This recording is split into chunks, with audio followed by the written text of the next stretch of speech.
Welcome to the Hero Escape Podcast, your weekly escape from that pirate angel godman trying to steal your lady. I am one of your three co-hosts, Thorsworth Stormbreaker, and I am joined by... Dwarf Tallman. You are a dude, but he is a man. Yeah. I love that. All right, I'm going to get a Bowflex. I'm going to commit. I love that. I think I've said that same line a dozen times. And I am the fattest I've ever been. Congratulations. Just gonna say that's me. So welcome to this. Still a handsome man. Oh, thank you. So Fat's Domino for the day. I don't know. You and Peter Quill, you're in good company. But it's funny because we're watching that movie, and for literally almost our entire marriage, I've been quoting to my wife. I'm like, babe, the results are real. The question is, are you ready for Bowflex? I've been like teasing that for just to John. Like, are you ready for Bowflex? And and then he goes, that's it. I'm going to commit. I'm going to get a Bowflex.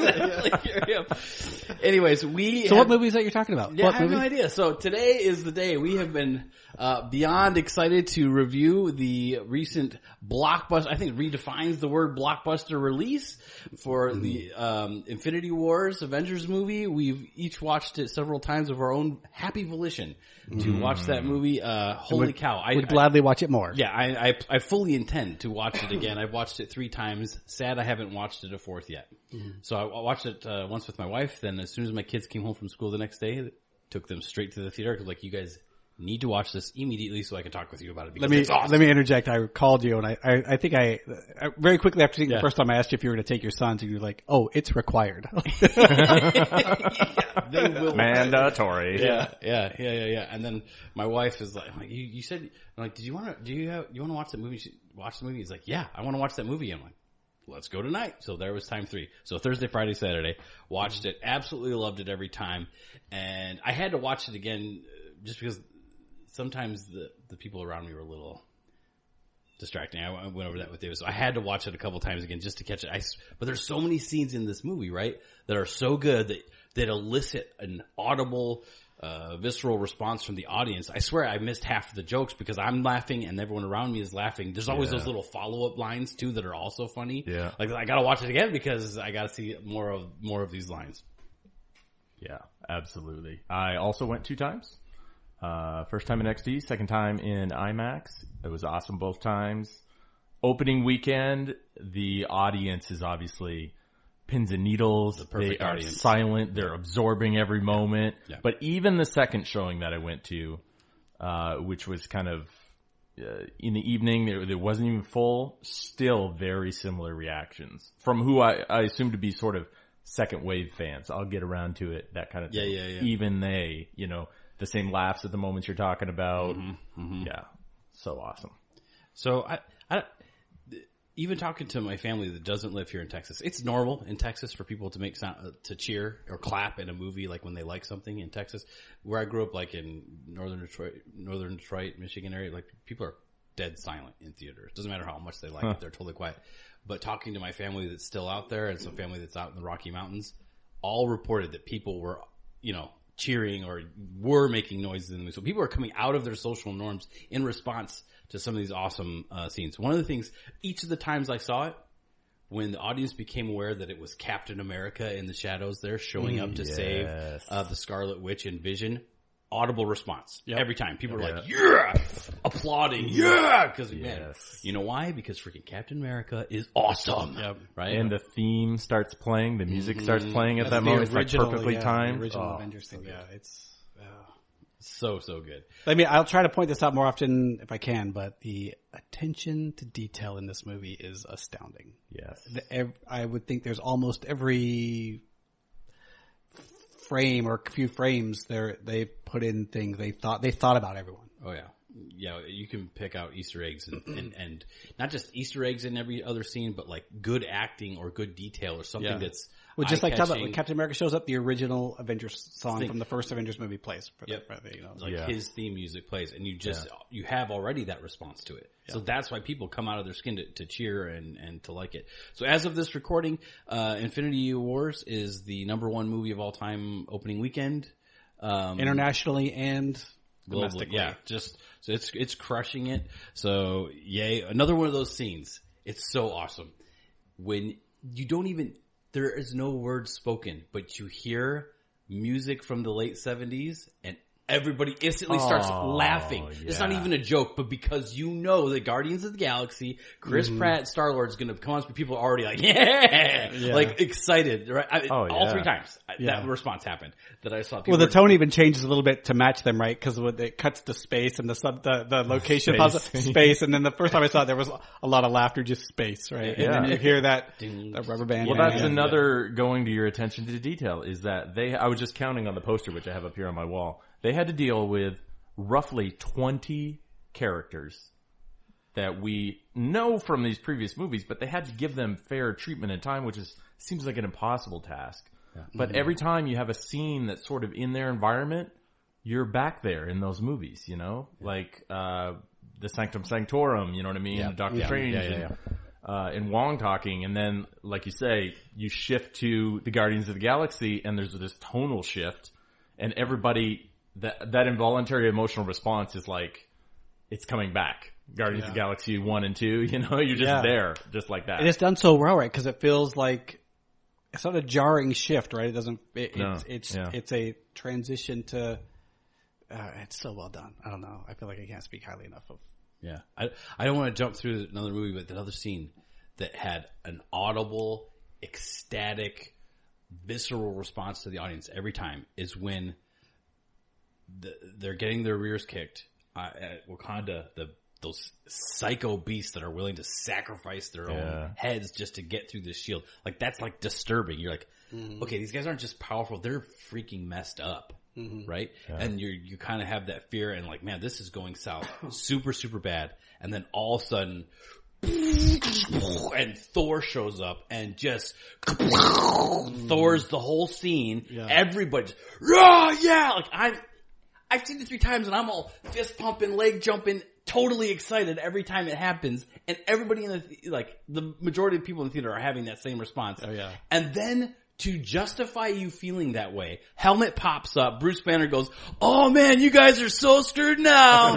Right? And you're like, heck yes they are. Like it was just like patting everybody in the audience's back and like, you're right to be pumped right now. He's about to kick some trash. And then he does, right? Yeah. Like it's so awesome. That's another moment where the theme music starts playing right at that moment and it's perfectly timed and it just like and it brings back all those subconscious memories of him that you just love. It just brings it right back. It was so epic. Oh, I love that scene. Yeah. It's worth pointing out that those moments are beautifully done, beautifully executed fan service. Like, everybody wanted those moments. You could have maybe even hazarded a guess that those moments were coming. Yeah. And they executed on it so well.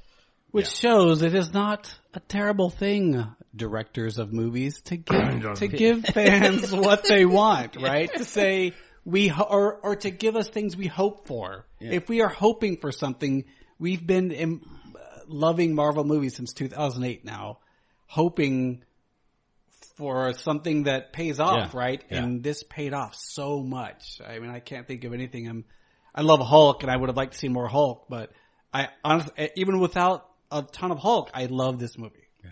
Yeah. So my concern with the first Avengers movie, every time they've done the Avengers movies, like you're getting too many. There's only one basketball to go around. You can't have 5 LeBrons on the court because 4 of the LeBrons are going to be angry, right? This is the first time where I thought they had to have an excuse to get rid of someone, but it didn't even bother me or register that way when they had Hulk because he showed up. He traded blows with Thanos, got his rear handed to him, and then because they're doing like immature Hulk when he's Hulk, you know what I'm saying? Like he's small-minded Hulk. Yeah, it totally fits. It doesn't feel wrong. He doesn't want to come out and. He's never lost before, and he's pouting with like a definitive loss for the first time. And it so totally makes sense. And then the portrayal Mark Ruffalo does with Bruce Banner, and you get to see his character. We were all happy to see that. You know what I'm saying? It was being replaced. the character's still there because it's Bruce Banner, right? And it was done right. So even you, like the biggest Hulk fan of the three of us, and I love Hulk plenty too. Like I didn't feel gypped out of Hulk because it does fit the character of that sort of that younger Hulk of like. This is the first time I've experienced this, and I'm angry about it, and I don't like to lose. I've never lost before. Yeah. And they gave you the moment. Like, there's that amazing moment where I cheered, certainly, very early on. First few minutes. And we have a Hulk. And we have a Hulk. He repeats the line from Avengers that Tony Stark said. Yeah. And you get to see them go. And for the first few seconds, Hulk clearly seems to have surprised him and has the upper hand. So you get that moment of... That's what I wanted from the Hulk. So it kind of doesn't matter after that they go that other route. And and by the way, this is not a spoiler-free episode. Yeah, we should probably... Maybe I should have led with that. We haven't mentioned a single death yet. Yeah. Whoopsie. Major spoilers already and more to come. Yeah, many more spoilers. Yeah, so anyway, so I thought they did justice to the characters, even with having to kind of make a reason for the Hulk not to be there as much or whatever. But honestly... How much different would the battles have gone had he been there? I mean, who knows, right? The way that it wouldn't really have changed, right? Yeah, like no more people. He was still gonna, it would not really have changed. I mean, Thanos wasn't even there to punch again, right? For most of it, right. Which he probably would. He was only getting more stones that would have only been easier for him to do, right? Yeah. So that sort of brings up another important structural decision that they made, which was to divide the group into sort of 3 main groups. So that you sort of had these battles that could take place where you could have 1 or 2 sort of shining here and there, and they probably wouldn't have to feel like as directors they had to give equal screen time in a single battle to everybody, right? You had Cap in his group, you had Iron Man in his group, you had Thor in his group, and then of course Thanos in his group. So I mean, there was so much storytelling going on. 2.5 hours later, the end credits finally finished with the last little scene, and you're still just wanting more. Yeah. 2.5 hours of movie, and it you just shows, want more. Again, how good the storytelling is. It's so good because they are able to split time between these different places and groups of happening, but none of it feels unnecessary. Right. Canto bite scene. It all felt necessary, and it was all very interesting and engaging. I love the Thor's weapon quest. I love perfect sense. It was not contrived at all. Perfect sense for Thor to go to this is insane to go up against Thanos. No, it's insane to go up against Thanos without this weapon that I know I need to go get.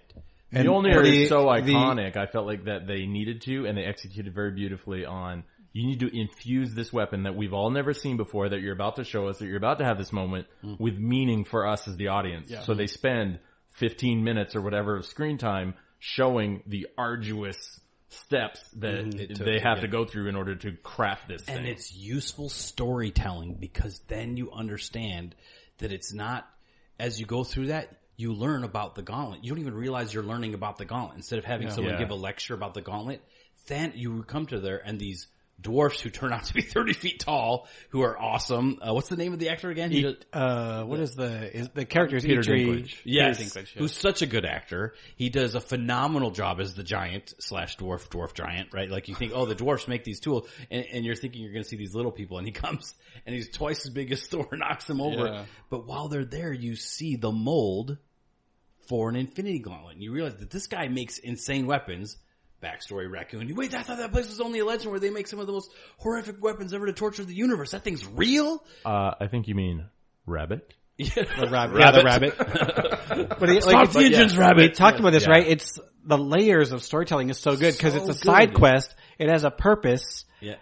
We find out more about it advances Thanos. Yep. We find out more about the history of Thanos. You find out about Thanos and his weapon without someone being there and lecturing to it. Yeah. You know what I'm saying? You just see, because Mjolnir has all these amazing properties that are unexplained. So here's this guy dwarf who has this serious intelligence, this star-sized forge, does amazing things, and it all layers together, and you see how they need to do this again to make the Stormbreaker, and that's why the Stormbreaker is so awesome. They forged it from, you get to see why it's awesome, and you see that just having the stones is one thing, but having a tool to allow you to wield it, they say, right? To access and use the power. So just having the stones is one, being able to, clench the fist and then harness the power and wield them like a weapon was something Thanos needed. So that's why he goes there. Yeah. And you see, and then they could have just introduced this giant and had him been all weird, but you see this backstory. They killed all of the dwarfs. His hands have been dipped in that metal, the Mjolnir type metal that's molten. So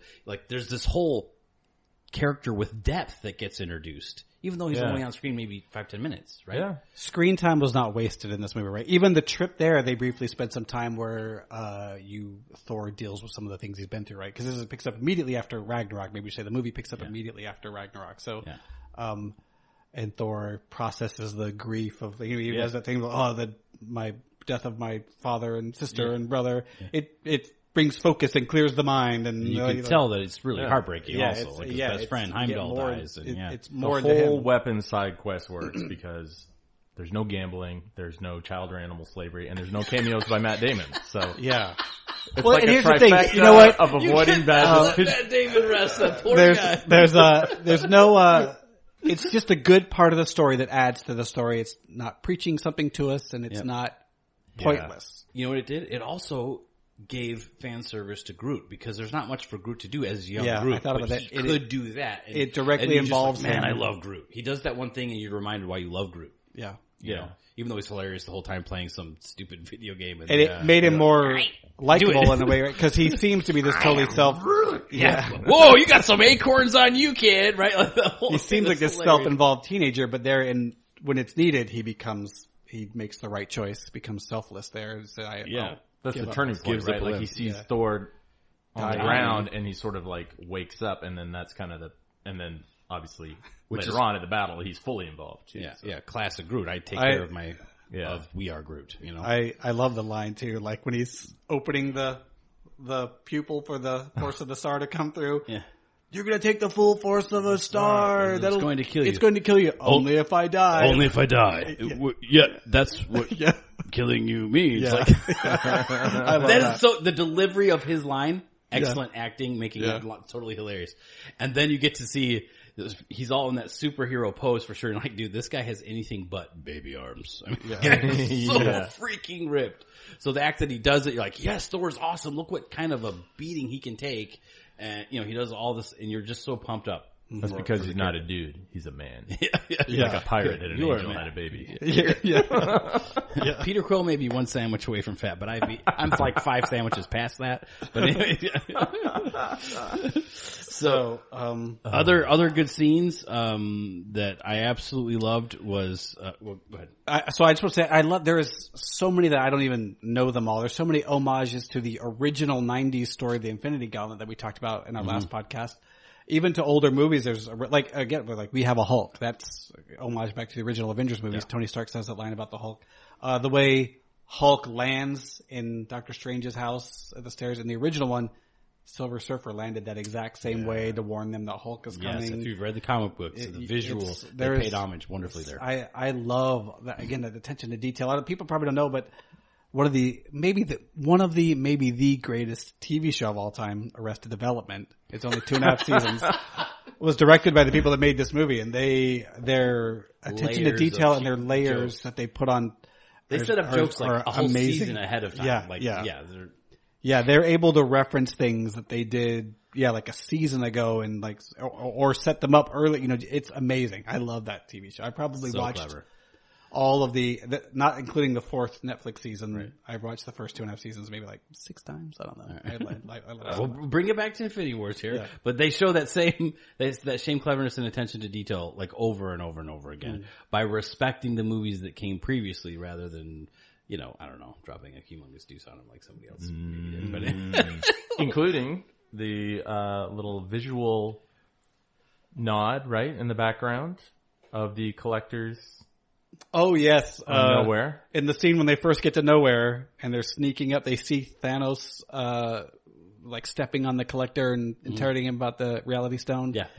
They walk on the team's right-hand side on there as you're watching the screen. It's on the left side of the screen. Gamora would have seen it if she'd have gone right. If she'd gone right. Go ahead. There was a booth there where the collector keeps those artifacts in those sort of clear booth things. Yeah, and Tobias Funke from Arrested Development, who wants to be part of the Blue Man Group and is constantly coloring himself in all blue.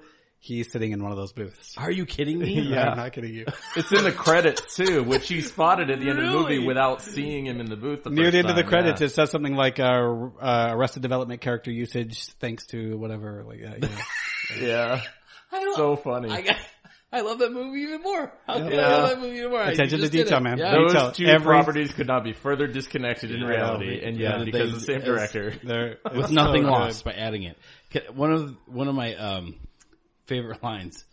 Okay, Tony Stark is freaking hilarious when he is in those gravity type scenes. The guy shows up. He's, doing his little, like, sanctimonious preaching, and then he's rejoice. Like, yes, he's like, Earth is closed today. And cuts him off. And then he goes like, all right, Squidward. Oh, that was another instant line. Awesome. Everyone just You know what I heard too, by the way? The international version, you guys say? Yeah, overseas, that line was delivered as Voldemort. Which is really? hilarious Which because that also doesn't works. really have a nose. Voldemort, yeah. Like, okay, Voldemort. Really? That also was awesome too. All right, Voldemort. Yeah. Well, Squidward was just amazing. That's the moment where the whole theater cracked up laughing. Reacts to that one. You're like, dude, this guy's invading planet Earth, and you take the time to call him Squidward, and he will have no idea who Squidward is, but you called him it anyways, and that's awesome. Yes. Yeah. Which is in the same scene where he looks over to Bruce Banner. He's like, all right, time to bring the big green guy. And he's struggling and he's trying so hard to get him to come out. And then Doctor Strange is kind of looking at him, and then Tony looks over and says, you're embarrassing me in front of the wizards. Yeah. I know. There's a whole bunch of dialogue that happens after that I've missed every time because everybody is rolling. You're embarrassing me in front of the wizards. Yeah. Oh man. So good. There's just too many good lines. You know what I mean? Yeah. Let me say this to even too to go to break from script a little bit, but I want to comment. The CGI on Thanos is mind blowing.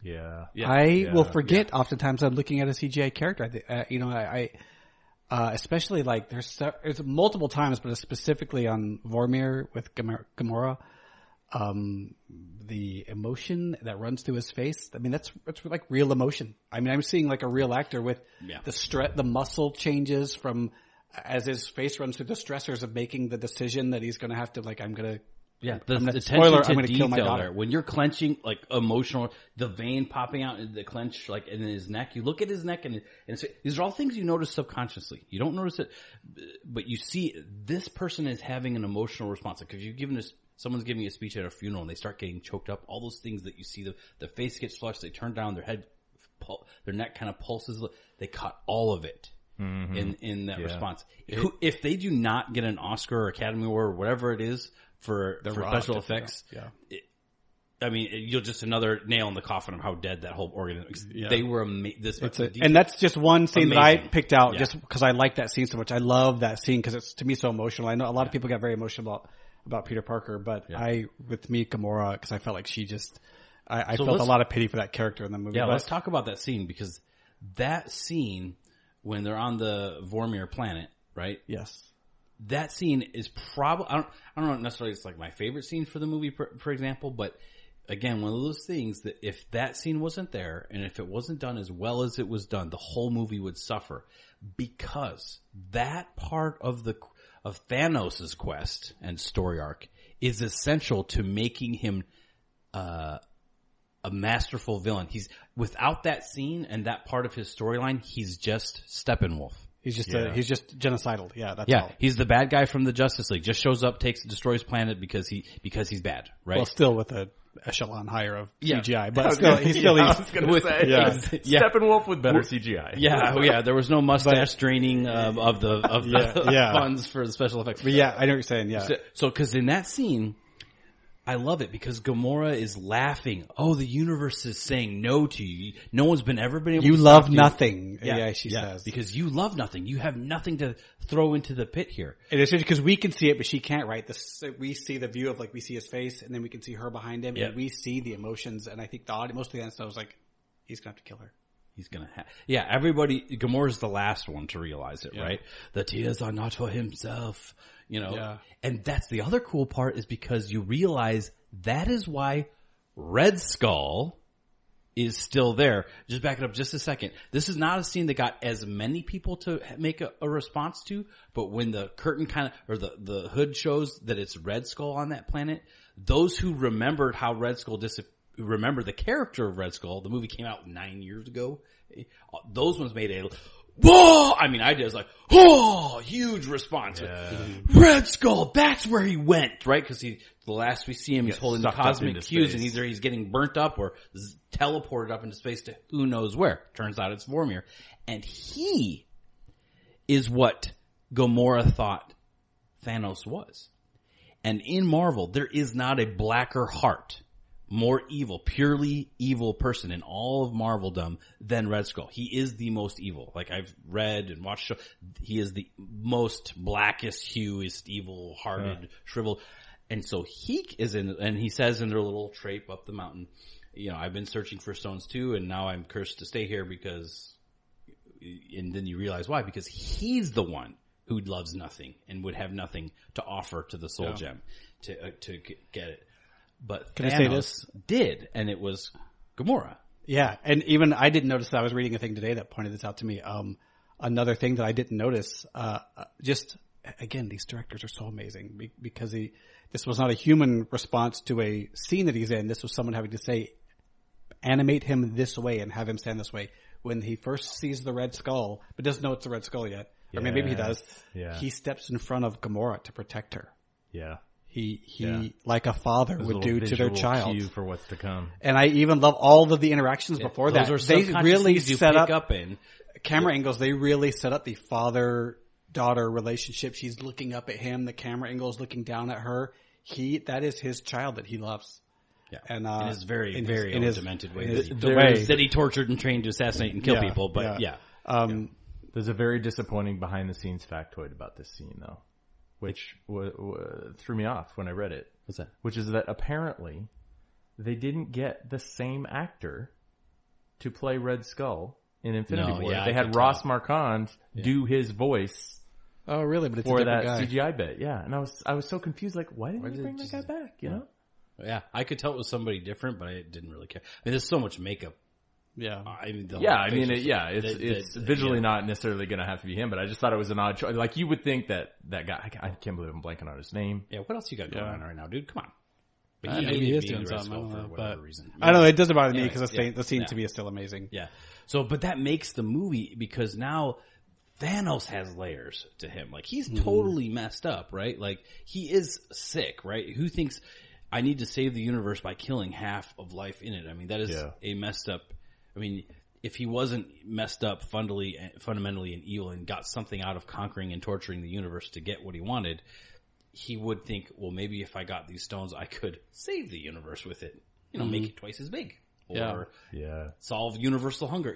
Do something else with that power. But no, I've got to kill. Right? So he's still totally messed up, but there's layers to his character that make him vastly more interesting and more evil because you realize he's doing all these bad things despite his that he does have a capacity for good that he's actively choosing against and killing, which makes him both relatable and more scary and like you're more afraid of him because what is good in him, he actively kills. So let me, I feel like I naturally want to compare him with like Kylo Ren, who I just, I am so disappointed. I'm so disappointed as a villain, as the primary villain in a movie, right? I feel no sense of foreboding or dread when Kylo Ren is on scene, and when Thanos is in the scene. Shirt on? When Thanos is in the scene, I love it. He owns that the camera. and he's so ominous. Something bad's going to happen when he's in the scene. You're not getting away unscathed. Yeah. Not to go further down your rabbit hole tangent, but that's only because they ruined his developing arc in Last Jedi. Yeah. Right up until the point where he gets mad when Rey rejects his offer to, join up and, you could have had this building arc of he's weakling, and then he has that down moment where he kills his father, and then he has this moment where his mother has likewise, he thinks passed or been, you know what I mean?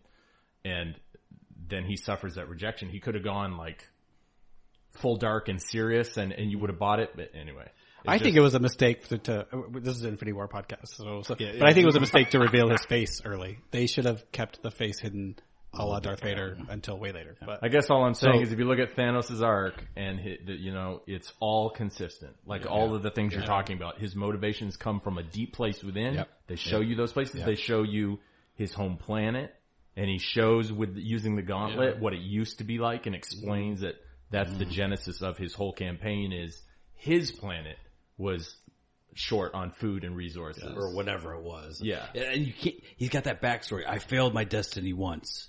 Yeah. I'm not going to do it again. So again, layers, just like with the dwarf, there was a whole backstory. Plus, there's this whole backstory to Thanos, right? Like where he, whatever it is, he felt like he failed. We probably would be glad that he failed whatever it is because he's messed up, right? But anyways, you keep saying dwarf. I think the politically correct term is big little person.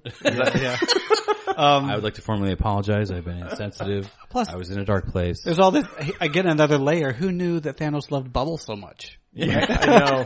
I was so on the fence about that. But no, I did want to say, we've been giving credit to the CGI and the directing, but Josh Brolin did amazing as the voice acting, right? That voice and the way he's able to do it. I think you were telling me about that he wore an Infinity Gauntlet as when he was, I guess he walked around on set in the scenes. Oh, set it up. You're saying, so while they're filming it, right? So when you're filming a CGI character, you're in a jumpsuit, perhaps with some metal framework stuff on your face, even with holding cameras and all sorts of dots. Do you want to tell? You're the one that read it. And while they're filming this, he has something else on besides all this. I don't know if it was necessarily during the CGI part, but he's commenting because he did do some he was on set with the other actors for other scenes. Yes. But he said there was a physical gauntlet, and I wore it all the time. I didn't have to wear it all the time, but I did wear it all the time. Because if you're Josh Brolin and you can be Thanos with an Infinity Gauntlet, you always be Thanos with an Infinity Gauntlet. Oh yeah. His performance though was unbelievable. I did see an interview where he said when he first started doing the CGI stuff and he's wearing that getup you're talking about, they were telling him like, you need to walk like you're bulky, and he's talking about feeling ridiculous. And he's saying like, I was saying to the director, like, it doesn't really matter though, right? If I walk, they're gonna change all this. And he's like, no, it matters. And then he commits fully in all of his physicality, like you said, his facial reaction. They need that. And they captured it all. So for going back to the scene that you talked about with him getting emotional, realizing he's got to kill Gamora. Though when they're filming those scenes, they're getting those cues from looking at Josh Brolin's performance. That's how that works when they make good CGI. They look at those things, and so those CGI guys are looking at all those things, and they're picking up the neck flexing, the subtlety of a lip twitching because he's struggling with emotion, right? So those guys picking up on those are things that other people miss when they make the CGI or don't have the time to get. Even throughout the movie, like there's when you see him. He sets his mind towards something in that classic set of your jaw where he said that happens multiple times, and I'm blown away by all of it. I know I feel like I'm belaboring the point, but no, the emotions and the CGI of his face blows me away. Yeah. I also want to. Can I another essential character scene for the movie is the relationship. If we're ready to move on, is the relationship between Vision and Scarlet, the Scarlet Witch. Okay. This is something that we haven't seen much of, right? They only sort of met each other just barely, right? In Ultron, the Ultron movie. But their relationship is them hooking up kind of a thing is a relationship that's very solidly and repetitively established in the Marvel story arc. So for them to, come together and fall in love with each other, was source material appropriate. Yeah. And the comics, considering how, a little bit of time, you buy into their relationship, right? Yeah. Because here's this Vision guy who can change the way he looks, so he makes himself look more human, and you realize how human he's become.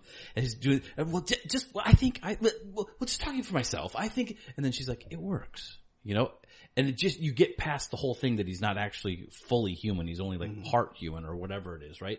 And you just buy into their relationship, right? Now, fast forward into the thing where she's throughout the movie. They realize we cannot let Thanos get this stone. So if at last we have to just destroy it, even if that kills Vision, and the Scarlet Witch has to do it. Yeah. So this is In both. case someone doesn't know, the Mind Stone is in Vision's forehead. In case, Sorry, I should have. Yeah. So that little yellow gem that was there, that is the Mind Stone. It turns out to be, of the 6, the last one for Thanos to get. Right. Mm-hmm. So, so their relationship is important, and you see throughout, like, you got to do it. She's like, and so the story. I mean, this is one of the things I kind of, the fact that you could destroy an Infinity Stone seemed ridiculous to me.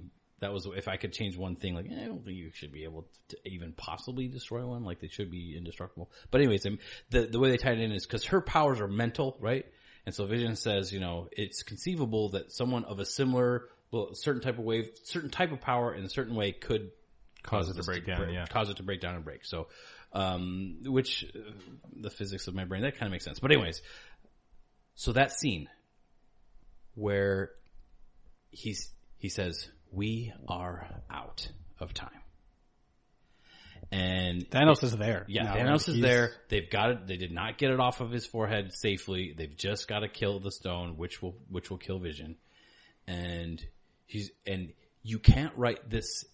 You can't write this scene if you have a hole in your heart. Like, you have to have the ability to understand truly loving someone to write this scene and what it means to be selflessly in love with someone else. Because he says, "We're out of time. It's not fair that it's you that has to do it." He says, but then he looks at her in the eyes, and this is you. He says, you can't hurt me. He's just told her to kill him, but he says, "You can't hurt me." And that resonates as true, because then you understand he loves her so much that there is nothing in the universe that she could do to hurt him, because he just 100%, 1000% of all the goodness of his heart loves this woman. There's nothing she can do to hurt him, because he just loves her that much. And that's exactly, if you love someone, you understand, I've got to help her do this. Okay, stop. You're reproducing this way too well. I need to get the tissues. My goodness. That is... Is that hot in here? I'm verklempt. But that's what she needs to hear, right? Because how can I kill you? I love you. I can't kill you. So he says, you can't hurt me. You're not going to hurt me by doing what you're doing. You're saving everything, right? So you can't hurt me. And then she's doing it. She's like, and he says, all I feel is you. Right? So what, you're destroying this thing in my head, but all I feel is us. That you're not hurting me. What's really important to me is our connection, my love for you. That is not getting hurt, which is all things that she would need to hear to be able to do what she has to do, which of course tears her down to be able to do it. And his last words are, "I love you," which do not come across as cheesy, or you want him to say those words right before he dies. Yeah. You, if you have a soul, you're like, oh, just say it. And he says, "I love you." And then there he goes. He dies. Never has someone who's technically a robot been more human. Right? Then that's that scene you're talking about. So that is such good writing, such good cinematography, whatever you want to call it, because their love and respect for each other is perfectly shown without saying, "I love you more than the whole universe." You see it. There's a connection and love there that becomes palpable. The performances for each of those actors. I mean, I'd stand up and applaud them right now if they came in the room. It was so good, right? And then you get that heart-wrenching moment, and then here comes Thanos, totally unstopped, right? This is not a time for this, right? In fact, this is no time at all. Undoes it. So here you are as an audience having to watch Vision die again. Yeah. By like the worst executed brain surgery I've ever seen. Doctor Strange was watching going like, "Oh, no. He didn't even wash his hand." Right? So, yeah. And then, so you just, it's so good, right? Because you just saw him die. But instead of this time, boom, there's nothing left, almost like a clean kill. There he's dying. There's just this gray, lifeless chunk there. And the color loss, the visual of, you just see his legs, the color drains out. Yeah, and then it cuts to a ground scene, and his like lifeless body it's just his vibranium body. It's the opposite of what I just said, and what you're describing is all the humanity is gone. He's back to being just a robot. The shell, the empty shell of a robot. He's dead, and it's very jarring. So good. Let me ask you guys a question. Just going back to the earlier scenes of their relationship. He obviously has this phasing ability, and I'm blanking on his name. Proxima and Corvus Glaive. His glaive. seems to stop that phasing process. Yeah, there's something about the blade. That's not supposed to be able to do it, is it? He's like, it's not supposed to be able to happen. So here's the question, though, for you guys, because you both saw it multiple times. The first time he's standing there talking to her, is that Paris that they're in somewhere? Scotland. Edinburgh, Scotland. Oh, Scotland, yes. Out of nowhere, he's like mid-sentence or something, and then, bam, I jumped like a mile high. The second time I saw it, I'm like, it's coming. It's coming. It's coming. I do that thing where you like move around a little bit to loosen up your muscles. I still jumped. Yeah. You know I jumped. Every freaking time. Oh, man. Yeah. There's something incredibly shocking about that. Good story writing, can I just say, because then they fight, and Cap and everybody else shows up. They kind of beat up the one guy. He's laying down. Get up. I can't. She's like, we'll kill you. We don't want to. You'll never get a second chance. Boom, and they beam him up, right? Yeah. And the little, whatever he's got in his hand gets sucked out, right, into the beam. So, fast forward now to the end of the movie. They're down one of the three guys. Hey, where's your friend, right? The bad guy, they give layers and a plan. It's not just the bad guys showing up to conquer it. They're like, oh no, yeah, he's dead. You're going to pay for his blood. The audience, everybody buys 100% buy it. That he's dead. Yeah. Turns out, that guy is really sneaky. Just like he snuck up on Vision before, he somehow, you respect the villain, he snuck into where Vision is. Yeah. Just waiting for the opportune moment. Hey, she's out on the field. Now's your chance, right? So, in other words, Vision is as unguarded as we can get him, right? We're not just falling into the bad guy's trap. They're falling into ours. Mm-hmm.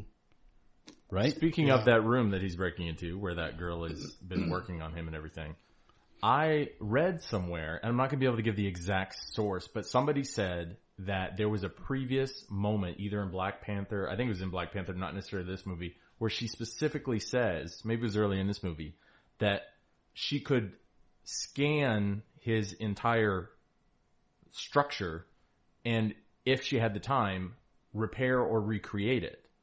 And so there's these theory going around that she had enough time in scanning him and all that sort of thing that even without the Mind Stone, she can bring him back to life or reconstruct him in some way. I think we haven't seen the last of Vision. Yeah. It could happen. I think if anybody's super Vision aficionados, don't yell at me about this, but I want to say he did get rebuilt in the old comics. Yep. Because the old Vision was that. He doesn't always have the stone. He was that very garish color, the original Vision, but then they rebuilt him and he was all like white. So I could say, I wonder if they would rebuild him to be the all white Vision. Maybe. A little bit of Gandalf copyright in a little bit. Yeah, Vision the white. Can I say too? I love how true they are to the characters. It's a small scene, but it's Captain America to the T when they go back to Avengers headquarters, and the secretary of whatever, Ross, is there and saying to arrest them and being a general jerk to them. Mm-hmm. And I love how he's like, you hear asking for forgiveness. He's like, I'm way past forgiveness. Asking permission. He's like, I'm not looking for forgiveness. I'm way past asking permission.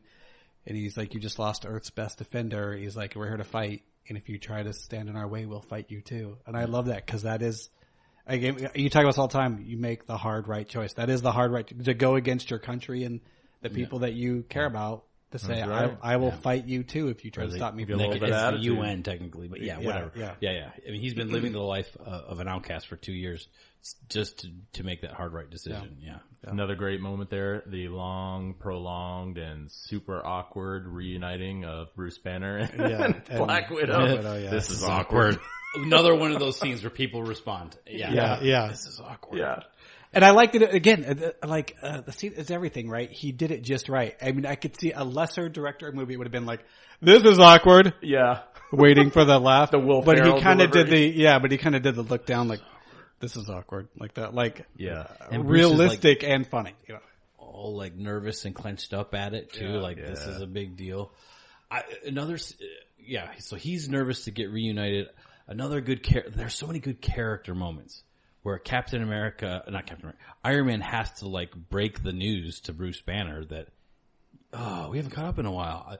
We fell out hard, and then, he recognizes this is the moment, which is also funny because here's Tony Stark using a flip phone, right, to make a phone call that he's willing to, that was a good. Was that supposed to be some kind of reference to how old fashioned Cap was? Probably, yeah. Because I was like, I don't understand how that jives in with Tony Stark, but it does make sense from the whole... If you remember at the end of Civil War, he That's the shipped him phone. that box. Remember? Yeah, Captain America shipped him that Remember Stanley phone. shows up asking for Tony Stank? Okay. Yeah, Tony Stank. Oh, that's never gonna die. Yeah. So that's the burner phone that Captain America sent Iron Man because they he don't just- really hate each other. They're just on the opposite sides of the law right now. You know what I'm saying? If you ever need me, use this phone. Well, and it shows I'll that respond. Captain America is not mad at Tony. Tony, I think, is mad at Captain America still for not lining up. But, It's clearly a good choice, though, because that phone survived being smashed. Almost to... Yeah. Again, let me go back to another we talked about audible audience reactions when Tony Stark has his near the end, just desperate charge at Thanos, trying to just get him Dude, by that himself. suit was awesome. That suit by is the way. awesome. They keep making the suit awesome and he without has being the- irrelevant every time in the story. He creates like that sort of a sword blade out of it. Thanos again snaps the blade and stabs him like through the stomach with Oh, it. yeah. I had a lot of holy crap like Yeah, that. there's stuff a like that. gasps. Yeah. Oh yeah, every time. Yeah. Because the first time I saw it, I thought, I think he's gonna die. He's gonna die. How does he survive that? Let's see how many heartbeats he has left. I mean, I That's thought not a there scratch; was. it went through him. Yeah. And If anybody remembers, my prediction in the last episode was that he was going to die, so I kind of got a little excited. Yeah, I was like, my head goes, he's gonna die. Nathaniel was right. Yeah. Okay. Should we call you Nathanos? Oh, Thanos. I'll take Ooh, yeah. I am bold. So anyway, there again, and can we? Is it too early to talk about Spider-Man? Oh, man. Okay, so really some of talk my about favorite Spider-Man moments before we get to when he's like, oh, this suit's so great, amazing. All right, Friday, get him out of here. The parachute goes like, oh man. Yeah, He yeah, flies back. yeah. Another scene where everybody just kind of laughs Yeah, a little bit. yeah. Still good, but he's still there. I did another one of those. You see this really old movie? Alien. Yeah, Oh, yeah. so good. One more pop culture reference out of you. Yeah. So freaking Yeah. good dialogue. Everything. is so good. And it's actually kind of your fault. You made it so intuitive. I know. It hurts me a little bit, but it's still so funny when the Guardians of the Galaxy are fighting the Avengers. What master do you serve? What am I supposed to say? Jesus? Which is hilarious because because Chris Pratt actually is a very outspoken Christian. He even built like a 30-foot crucifix on his property. And so he took beef for being proudly Christian in a Hollywood world. And so that whole scene was like laughing at all of that. Like, you know what I'm saying? Just like everyone stop taking yourself so serious, right? Just, That is an awesome scene. It's like, and the huge gun pointed at Drax's Even here face. in Texas, everybody. Go ahead, I can take it. Like that. Yeah, he's like, He's no, like, you can't take it. Where's do you one Gamora? better. I'll do you. Who is Gamora? I'll do you one better. Why is There's a whole. Everybody laughs again. There was a whole. I was reading the Reddit thread about this, and something led to that. And it was like, well, where's Gamora? I'll do you one better. What is Gamora? And they were doing all of the all the way questions. down Yeah. Who, what, when, where, why. Yeah. I can't remember the movie for some reason. I'm blanking where there's a whole exchange between Peter Parker and Chris Pratt, Star-Lord, and it's like Kevin Bacon. Oh, is he one of the Avengers? I don't know. I haven't been to Earth in a while. Well, and then they because reference Thor- a movie, and he's like, Footloose. Yeah, It's it's the greatest movie ever made. It never was. It never was. Again, What? That's good acting, right? Because Chris Pratt gets like a second there just to respond to that. have his face show the reaction. Like, I don't even it know what the never next was. line is after that because everybody in the theater is laughing. It never was. think he says anything, Yeah. but just his face is like, oh, what? like I can't believe this. That you are misinformed. You know, He's like, thoroughly flummoxed in an yeah, instant. exactly. Yes, Flummoxed He is did the a word. lot of great visual comedy. Yeah. Like when Thor has his hand on Gamora's shoulder and they cut to the scene and he's just staring at his hand like he's so mad and he can't focus on anything with his hand. Oh yeah, but I lost my mom and then I had to kill my dad. It turns out I killed my mom, but I came out of it with both eyes, so that's pretty. And then the voice thing, you will not be taking our ship today, sir. You just did it again. Yeah. This is how I talk. You're impersonating the God Man. That's And- weird. No, I'm not. And You're copying me. Yeah, and I love that. So Chris Pratt is doing, or Star-Lord is being ridiculous, but at the same time, Thor is taking whatever the heck he wants off that ship, and no one is even trying to stop him. Yeah. Godspeed and good luck, morons. Yeah. That is so good. I love Thor and I love the Guardians of the Galaxy. That Yeah. was like, you knew, especially after Ragnarok, like, how they made Ragnarok kind of Guardian Galaxy-esque, like fun, him meeting up with the Guardian, that was just going to be a powder keg of awesome, right? Yeah. And it really was. It's so good. So I love. It amuses me every time he calls Rocket Raccoon a rabbit too. Yeah. Hit the engines, rabbit. Yeah. More power, rabbit. Yes. Oh. I love So Thor comes at the end, right? Kills everyone, and he's like, "Hey, good to see you. Oh, you cut your hair. Oh, so you copied my beard? Yeah. Hey, a little bit of And I got some new the friend. Tree. This is my new friend. His name is Tree. Yeah, Yeah. Tree. Hi. I am Groot. I am Steve I am Rogers. Steve- Everybody respond again. Yeah, Laugh yeah. at that one. So good. Yeah. I'm Steve So Rogers. many. That just- speaks to the character of Steve Rogers. He is going to be honest and forthright in that situation. And just a gentleman too. It's Just like a the gentleman, gentlemanly, good, well. Oh, I'm Steve Rogers. You know. Yeah. Yes. So perfectly acted. Oh man. Speaking of Groot, we had teenage Groot in this, grown up a little bit more from Guardians 2. Another little background tidbit. Apparently, it's not Peter Gunn, isn't it? Sean Gunn is his brother. The director from the Guardians of the Galaxy tweeted and confirmed and sort of shocked everybody by saying, this little Groot is not technically the same Groot. I It's like disagree with that that. Groot from Guardians 1 technically died, and this he considers this like his son or like a different, which I disagree. Whatever. They can make that different. everybody I've seen hear that news says, well, I'm still just going to consider him. the same Let's Groot. get some botanist or something phone in. I don't feel like it should be a sun until it's like an acorn or some seed that drops off. If it's still part of the original plant tree that grew again That's big, not how I feel like trees that's the same. work, buddy. So yeah, anyway, it's the same thing. It's the exact same DNA. So yeah, Although anyway. apparently if they're on a prolonged space flight, they have to go to the bathroom just like the rest of us. Yeah. What are you gonna say? No, we're gonna see a twig. Who hasn't seen a twig, right?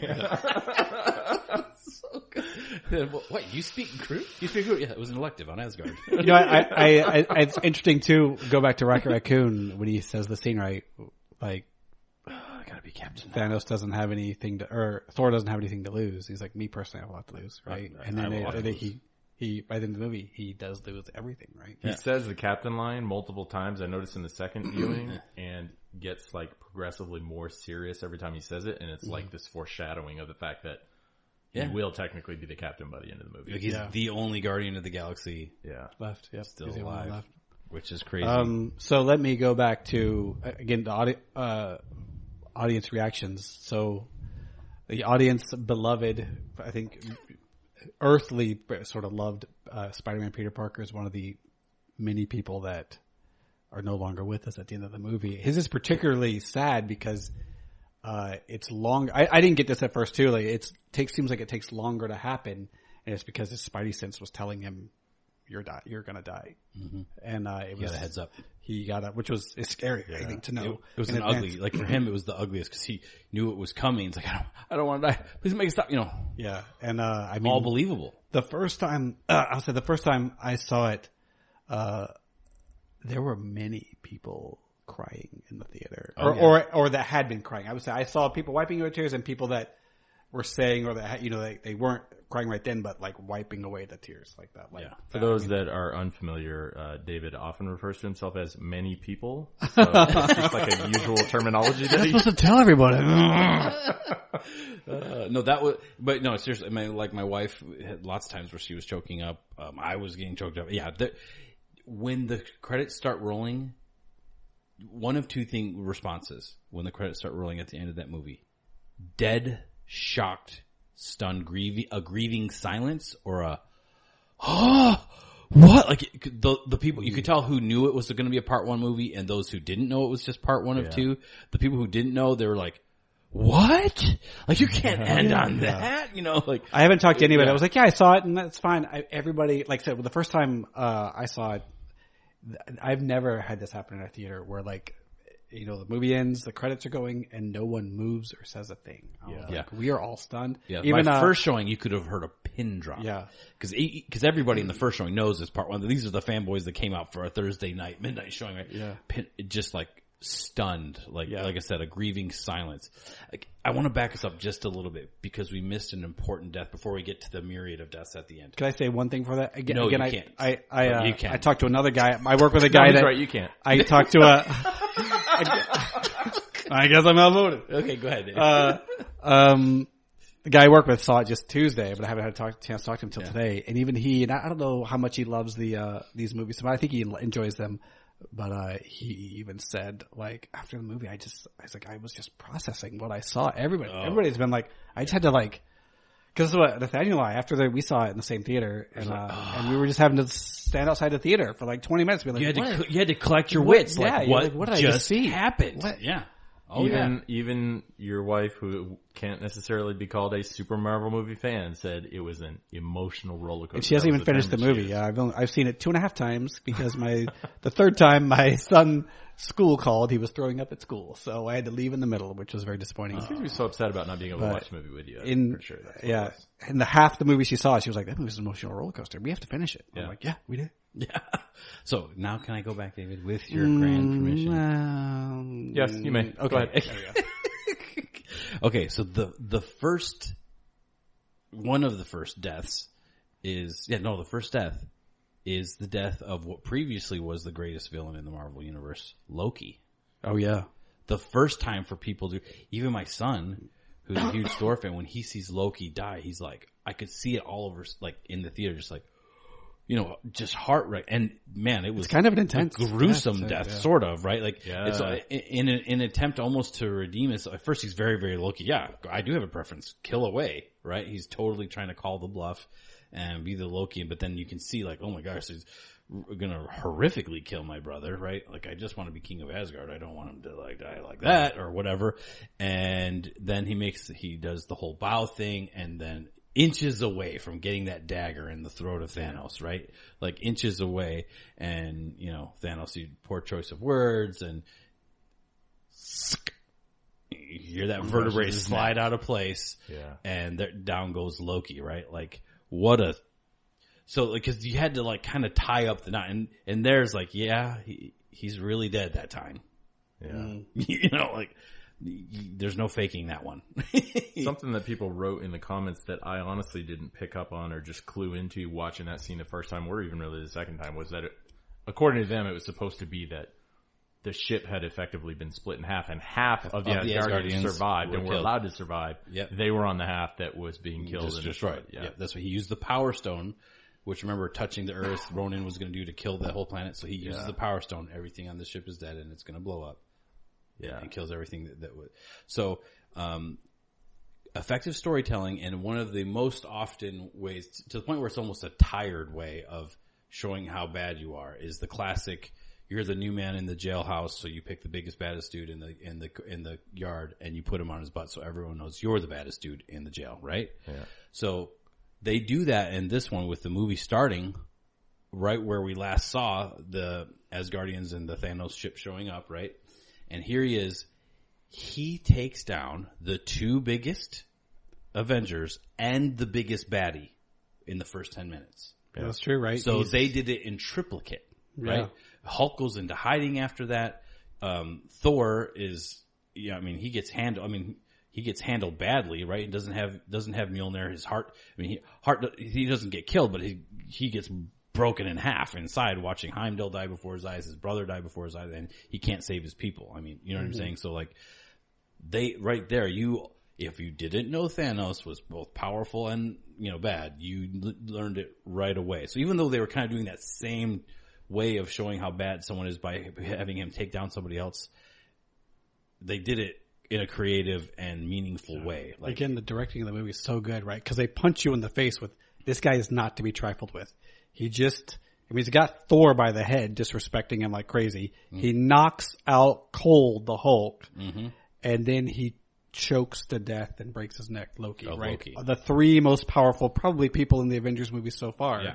I mean, they're all down because of probably another detail, with only one stone. Yeah. That they thought about. It literally just occurred to me now while we're talking about it, is that there's a visual transition that happens at that moment where he takes his armor off. This armor that he's worn in all the cameo scenes up till this point. Mm-hmm. And then from that moment on, he doesn't have it. And it's like this switching point of things are serious now in a way. Like it's almost like he's showing off his power visually.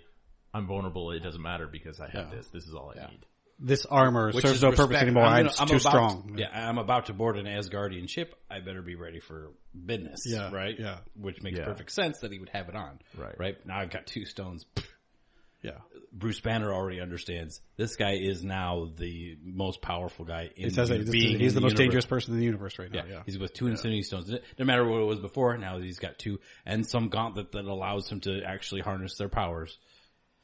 the most part. And he's already Let me say this too. I've heard people complain. Some people who minds are small. Yeah. God love them. Just kidding. People that say they don't like this movie, they can go and figure out what's wrong with them and fix it and learn to love this movie. But but people have complained about saying, Bruce Banner should know he has the Space Stone. He was gone by then. He knows that the Space Stone. If Bruce Banner was available, has 2 remaining brain cells, he will figure out. You would be stupid to say he must not have the Space Stone. You have to assume he has the Space Stone. Yeah. You go and tell everybody he has the Space Stone. Yeah, he was there. He beat all of the big guns, including yourself. Where he's got both of the stones, right? Yeah. Presumably there, because on some level he knew that that's where Loki was. And you know what I mean? Loki, who's been his agent all the way up until this point on some level. So, yeah. Which brings up another story plotline thing that, from talking to family and friends, something that got lost on some people. They're like, well, I don't understand why Doctor Strange didn't just use the Time Stone to undo Thanos winning the fight, right? And so I take him back to where he sits there and the Mantis is like, does your friend often look like that? Mm. And I just went through 14,605 different scenarios of us fighting Thanos, and only one of them did we win, right? Those odds are minuscule, right? Yeah. Right? Mm-hmm. Yeah. Remotely tiny. So why didn't he just use the Time Stone to undo it? The answer is, what did he give up the Time Stone for? Mm-hmm. He gave it up for Thanos to promise to spare Iron Man. Mm-hmm.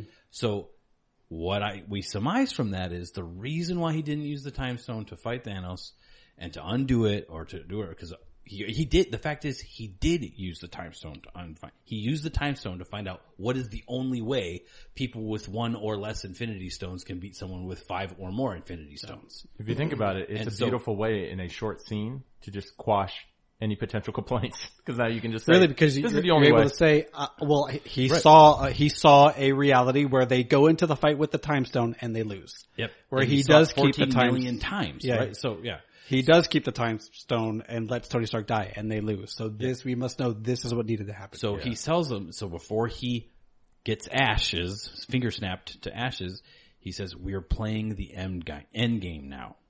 Right? So why did you do that? We're playing the end game now. It's all about, so he knew for whatever the scenarios that they win, they did need Tony Stark, but they didn't need the stone. Yeah. Right. Okay. Yeah. So once you, okay. So we don't know why that is, but the guy who does know made that decision, right? Exactly. There was all this talk about fake scripts going around. Obviously, Doctor Strange was the one who found the real script. Yep. Talking about, okay, so let's start talking about, let's give a little RIP for all the people who died, but talking about those different scripts, having watched it, I thought I caught it maybe the first and the second time again, but definitely the third time I caught it when we're going through at the end there at Wakanda and people start turning to ash or whatever. There's Captain America, and in the background you see Black Widow walk up, and she looks over at the body of Vision, and she like puts a hand on her stomach and starts having like almost like a nauseous face, and with her eyes wide open. Okay, I absolutely 100% will put $1 million on this bet that the actress Scarlett Johansson was acting, they had her act in such a way so that they could turn her to ash, and they didn't. So going in with the storylines where none of them knew how the story went, I bet all of them were wanting to get that real storyline to figure out if their character lived or not. And they probably didn't. Oh, now I need to see that again. I know. Yes. So watch it again. This is your little Easter egg. When they're all coming, she gathers and she looks, she goes like the shocked face, and you swear, because I remember seeing, she's gonna go every time. She's gonna turn to ash, but then she doesn't. Mm-hmm. Huh. So those people wanting to, so it's one of those things where the actors probably did not know how it came out, just like we were teasing in our preview. Like they wanted to get the real script to see how it actually turned out. Well, I could see the scene when Black Panther runs up to his bodyguard, the lead general. The general.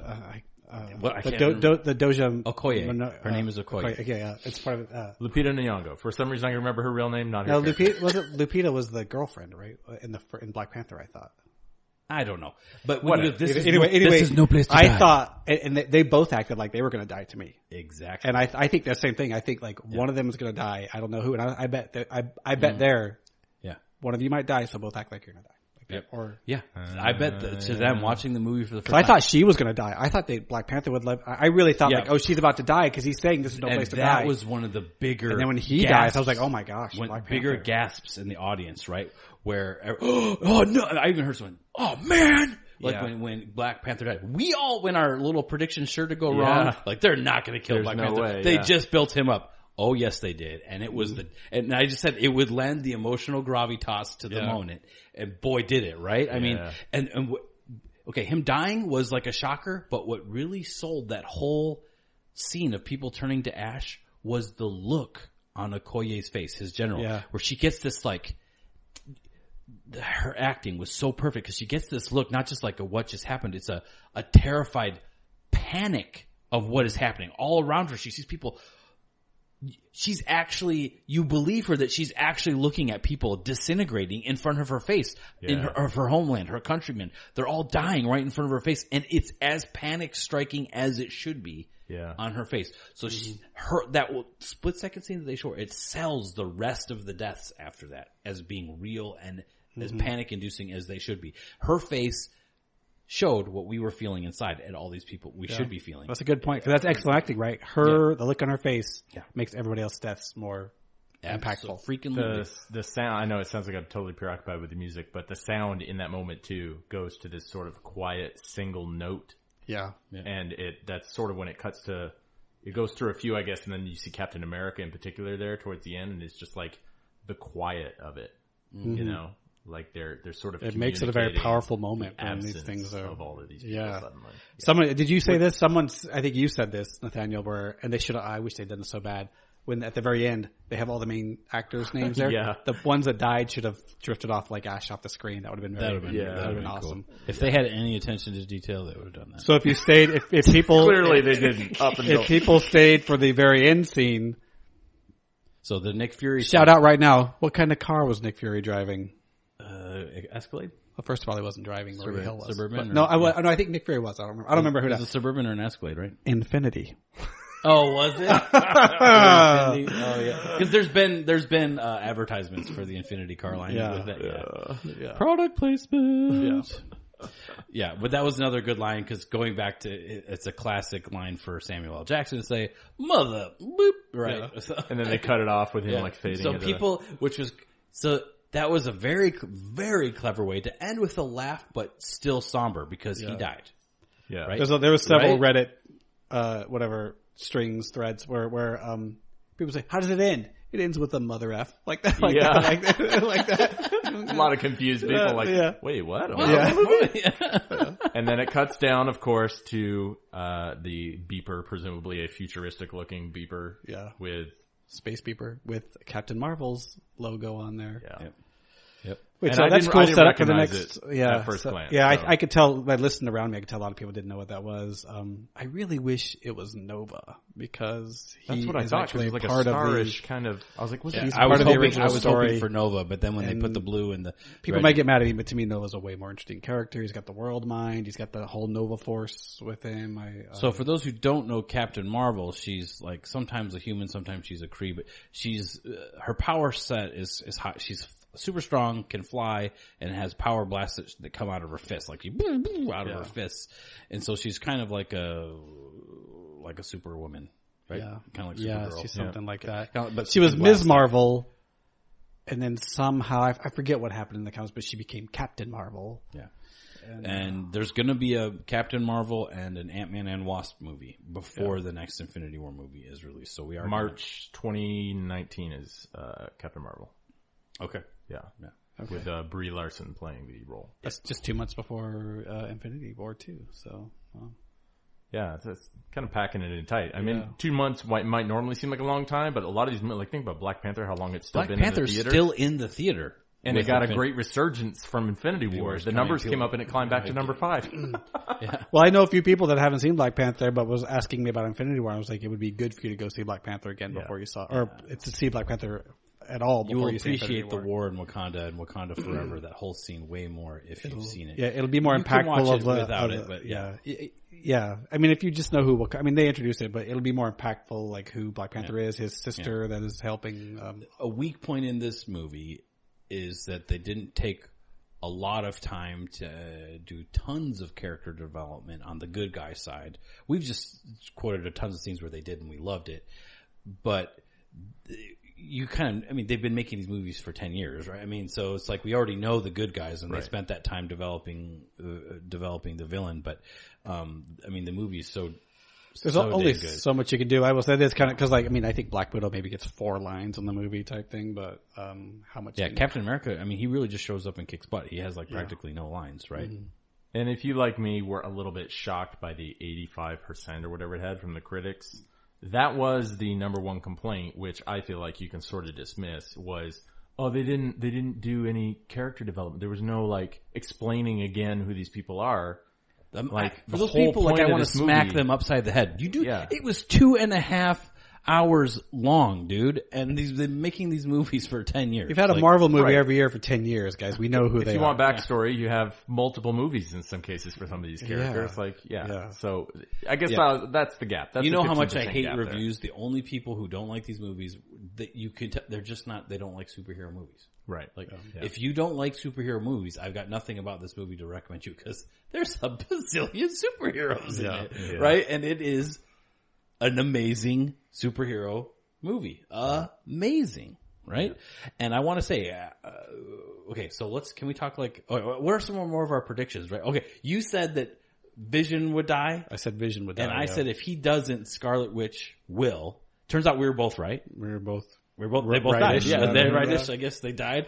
Well, I said my bold prediction, it would redefine Cataclysm event for movie making. It did that. Yeah, I think it did that for sure. It was pretty shocking. Thanos did not get killed by a lightsaber on a throne. Neither did he drop the Infinity Stones down a storm drain. Dude, I kept waiting for that to happen. If Iron Man has the line, "If you throw another moon at me, I'm gonna lose it." Yeah. Okay. I like that. Cataclysm has been happening, right? Yeah. Yeah. That's your threshold for losing. Yeah. 2 moons, unacceptable. Exactly. One, right. So, and the Cataclysm of the finger snap dying. I mean, it just, that was instead of seeing another thing blow up, another monument get destroyed, like life was being snuffed out, was the Cataclysm, which is ultimately more meaningful to human, you know. Yeah. So I thought that we got that right. We were shockingly wrong on several things. Yeah, I was so disappointed not to see the energy shield I predicted by Captain America, not to see that. That did not happen. I thought there would be maybe a new character introduced. Although Captain America was wielding those vibranium forearm things, he was handling like a stud. Yeah. Right? Yeah. It is weird though. There was actually, I think, a toy of Captain America coming out, and they did this whole teaser thing where they were like, with a secret weapon. There was like they weren't going to reveal it until after the movie came out. So there was all this speculation for that too. And now it makes me wonder, like, what were they talking about? Maybe how the shield, like, cha-chunk made a point at the end. I don't know. Or maybe that was an intentional mislead. I'm still going to hold out hope. Maybe that happens in the next movie. Maybe it's like someone points out, like, oh, you were using those wrong. You're supposed to tap this, and I hope what happens in the next movie is Tony Stark gives him his shield back. That's what I want. That's what should happen, really. Right. That's what should happen. And there was, just to this point, there was a lot of very intentional misleads. In the trailer, it clearly shows Hulk running with the Avengers in the Wakanda fight scene. Never happened. Oh, this armor's amazing. It feels like I'm actually the Hulk. What was that? When he goes to hit Captain America with the gauntlet and he catches it in the trailer, it only has 2 stones in it. Mm-hmm. But by that point in the movie, he's got all but 1. So he's got 5. They changed it just to keep it. So a surprise for me, talking about all the deaths. Okay, so I think I described in our last episode, like Captain America's the last when they directly attack Thanos in the comic books. Captain America's the last one to die, and Thanos just backhands him one big whap, and he's dead. Like, and they're face to face when it happens. Like, Captain America, you're never gonna win. Blah blah blah blah. So when he's standing in front of Thanos, and Thanos just gives him a mean right cross to his very human head, and he goes down like a sack of potatoes. To me, that thump went right into my heart. I thought, oh, Cap's dead. I thought he was dead. Yeah. I'm like, Oh, they did. That's it. Cap just died. You would think, right? Because he punches that Iron Man that same way the fight on Titan, rips the helmet off. with his armor armor on, and I think he's down for like a minute or something. Yeah, he doesn't get back up Yeah, for right away. Yeah. I mean, Yeah. But he does survive, which brings up another point that I get so much of my insight from the Reddit comments because people notice things that I don't notice. Somebody pointed out that it may be very intentional that the vast majority of the people that vanished after the snap in Dust of the heroes are sort of the new guard, the new movies, the characters, the actors that we know for sure are going to have more projects or carrying on to the next phase. And the ones that are in question, and some that we know for sure are not going to play those characters anymore, like Captain America, Chris Evans, are the ones that survived. And so the prevailing theory is that whatever they have to do in this next movie to reverse it is going to cost the survivors heavily. The ones that were Ash will get brought back, but the deaths that happen there will be real and permanent. Yeah. I wouldn't be surprised either way, honestly. But I did notice that, the surviving members after the original Avengers. Yeah. So was that had that conversation with you, or I was actually talking to my brother, and we both. So you've got Iron Man and Captain America. The Hulk is still there. Now you've got Widow. Yeah. Black Widow and Ant-Man and the Wasp. We could assume that's a very classic version of the Avengers. We can assume Hawkeye, though we don't see or know if he's still around. Right. They say he's into retirement. He was too hard on his family, whatever, so he retires. So the very, very classic version of the Avengers is now all still there, right? But man, did blow after blow when they were dying. Oh, boom! It was like, oh, that stinks. Oh, that stinks. Spider-Man goes down crying. You know, I think we thought some would die, but it was heartbreaking to see how many. Like, almost all the Guardians of the Galaxy, and I mean, only Rocket Falcon. Raccoon. I didn't think Sam Wilson would go. I mean, Chris Pratt. Oh man, and just so many. Black Panther shocked me. Now that you said what you said about the actors not necessarily knowing if they were portraying themselves turning to dust is making me replay all of the deaths in my head to think like Chris Pratt when he's going like that. Did he necessarily know he was dying in that moment, or was he just expressing, "Oh man," and then they CGI'd him? You know, Now I remember War Machine Rhodey. He was just walking looking for Sam Wilson. So and I don't know if they just thought he was going to go. Yeah, he could have just stopped, and his suit would have stayed there, right? Yeah, he could have poofed out. Maybe he just reacted that way. Thought, well, if I die, I'll die doing this or something. But one scene we glossed over. Another favorite scene for me was. I thought they did the Master of the Mystic Arts super good justice fighting Thanos. Yeah. Doctor Strange fighting Thanos with multiple Infinity Stones at the time, with 4 of the same. That was a very cool battle. Because you can't gripe. Why didn't he do that? The Doctor Strange fans don't have a gripe that he could have done all these cool, like he did all sorts of cool things, right? That were very awesome displays of power. And some of them callbacks, like when he splits into a bunch of himself and uses those bands to tie him up. Those are called the Bands of Sidorak, classic Doctor Strange move. Yeah. And he does that crystal thing to try and put him in the crystal thing, like he did. What do they call it? Doctor Strange movement? They call it the something whatever zone, so it doesn't affect real life. Oh, the mirror. Yeah, he tries the mirror. Yeah, so he tries to do that. Thanos has the power of the stones to keep that from happening. Like so many of those things, and then when you take the second to realize he did use the time stone to try to beat Thanos, like we already explained. I mean, he got to use many of the big arrows in his quiver against Thanos, but Thanos rebuffed him. Think about that. He lasted for a good bit versus Thanos on his own. That's pretty impressive. Pretty freaking. The only other person to do that was Iron Man, right? Yeah, you can't complain. That's what's so amazing. You watch this movie with this many heroes, and you can't look at any of the characters and say they got hosed. Yeah. Right? Yeah. They got. My wife said the same thing. Like they all had their moment. None of them died like stupid or they had their moment. They got to do their thing, and when they died, it stunk. Like you felt it, like you should. Like in good storytelling, you should. So they all got. You get the feeling that like if Luke Skywalker had been there, he would have been powerful. Would have been this great moment. Like just maybe they would have. Yeah, I don't know. Attention to detail, though, as we've mentioned. Doctor Strange, scars on his hands still, hands shaking whenever there's any kind of close up. Not letting anything slide.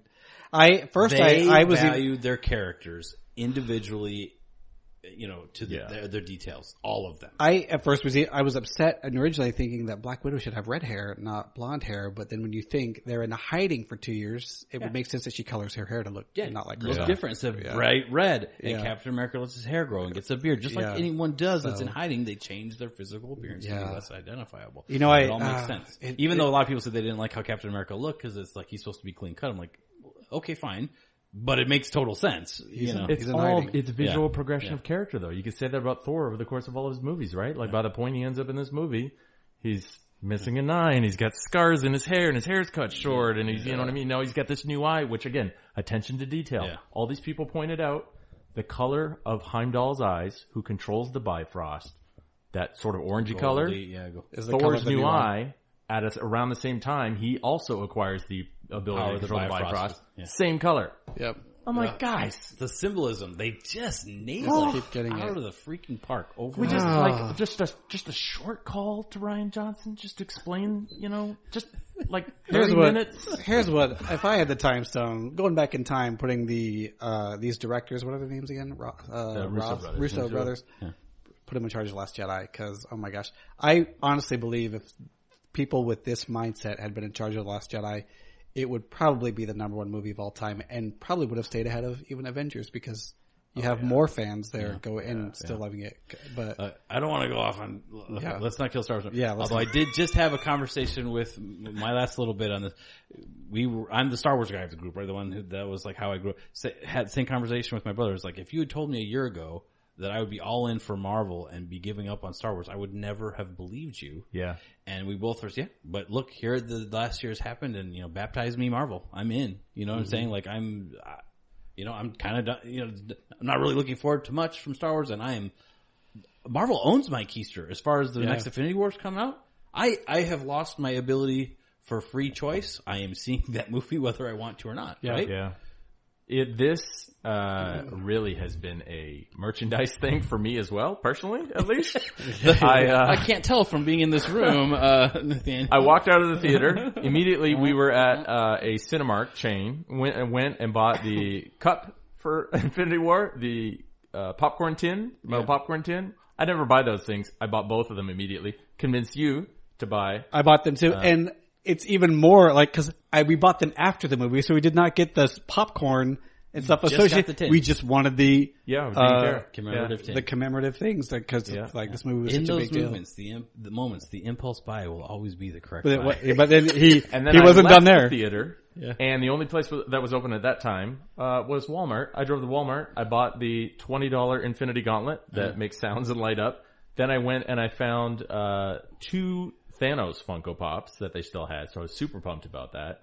And I'm still killing myself for not getting an Infinity Gauntlet before the movie came out. And I bought a Thanos Infinity War t-shirt, which I am wearing right now. And you look like a boss. And the Hulkbuster. You bought the Hulkbuster? Yeah, and then a couple days later, I went to a comic book store. They had the Hulkbuster from this movie, the Funko of that. I got that. I'm just...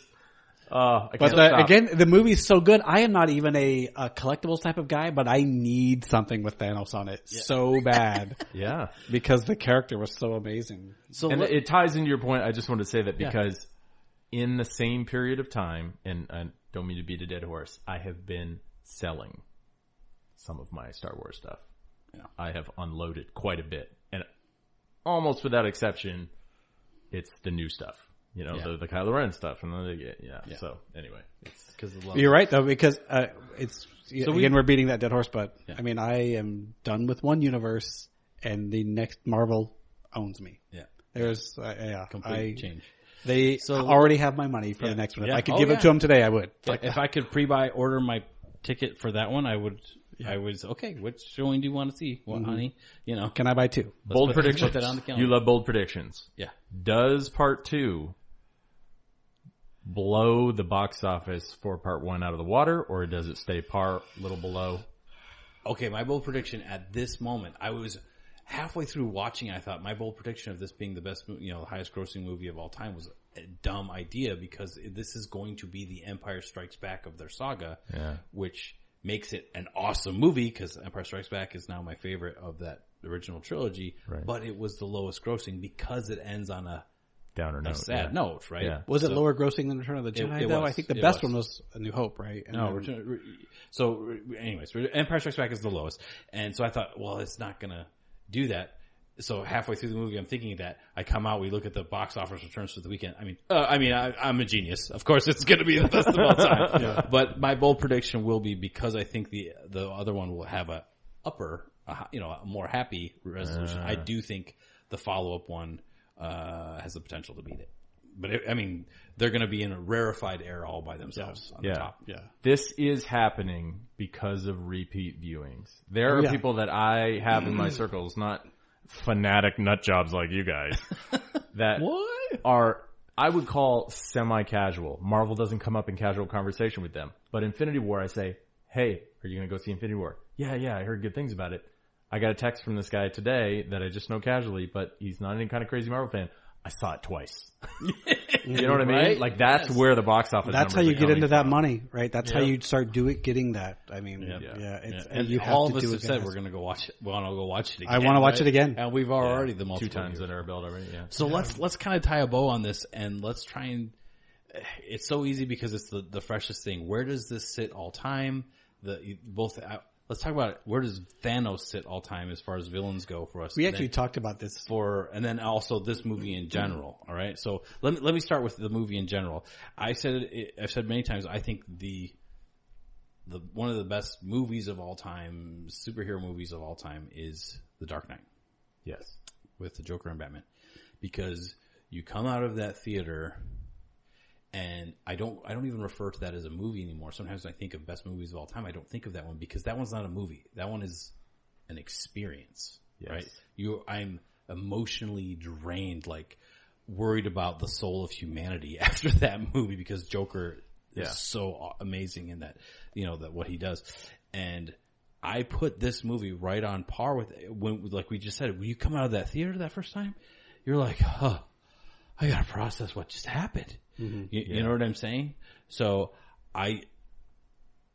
it's a 10.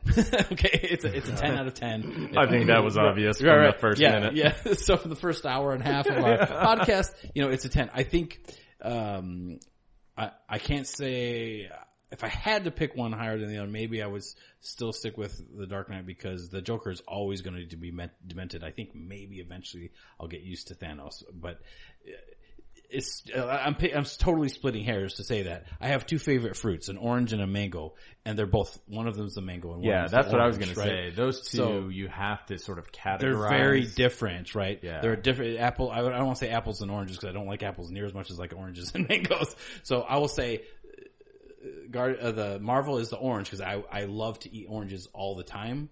A very good mango, there's nothing quite like a very good mango, and it's like the best. And that's my complaint with Dark Knight one. Every so once in a while, you'll actually find a very good mango, and there's nothing like it. Dark Knight. Orange, a very, very good orange is another name for it is ambrosia. That's how I think about this one. I will never tire of this movie, and I will eat it as often as possible. Yeah. How about you guys? How about you? One, Infinity War is, in my mind, it's an ensemble piece. There's multiple heroes. You could even argue multiple villains if you want to include whatever, but it's the culmination of multiple build-up to it. So for that reason, I sort of see that as its own category. And then you have this sort of semi-standalone. We have a single villain, a single hero. That's the Dark Knight. They are the best in those categories. Yeah. And they are the best. They're at the top. So if you're saying, okay, we're rating all the movies and this is now the meter, this is the measuring stick that you compare everything to. Yeah, right? Exactly. So 10 for me as well. I was very hyperbolic when we walked out of the theater. I think I said to David, that was the best thing I've ever seen. That includes sunsets, the faces of my children. I just started going down the list. Yeah. Like, I was so just in awe of what I just experienced. Like you said, it's an experience. It's not just a movie. It's much more than a movie. It's an experience. Yep. So, absolutely for me, 10 out of 10. If someone just tuned in and heard that, like, what a bunch of dorks. I'll still stand by it. I stand by it. Mr. Tallman. I have to, I guess, pretty much agree with you guys. When several people have asked me what I thought of it, people maybe that aren't big superhero movies and are fans and rushing out to see it, I keep telling them it's the best movie I've ever seen. Yeah. But I do put Dark Knight as like again, that's sort of what I measured other movies against before. That's like how much did I like it in comparison with The Dark Knight. Yeah. And I honestly, I don't know. There are times when I think I like this better than Dark Knight, and then sometimes I start thinking about The Dark Knight, like, well, maybe not. But then I don't know. There's no character in this movie that I had a problem with. Their portrayal, their action, and I know you don't like let's not get into Dark Knight, but the one girl or whatever. Yeah, like so that's probably a little bit of an edge there. But I do sort of like the gritty realism of Dark Knight. So it's you just said your favorite movie of all time, and you said that before we were on air to me. Yeah, so you love it, right? I love this movie. It's an 11 to me. Yeah. Yeah, I'm okay with 11. Are we okay? And I discussed earlier if Thanos is even the best villain. To me, Heath Ledger's Joker is the best villain of all time. I was like, is Thanos better? I don't know, man. I still like Thanos.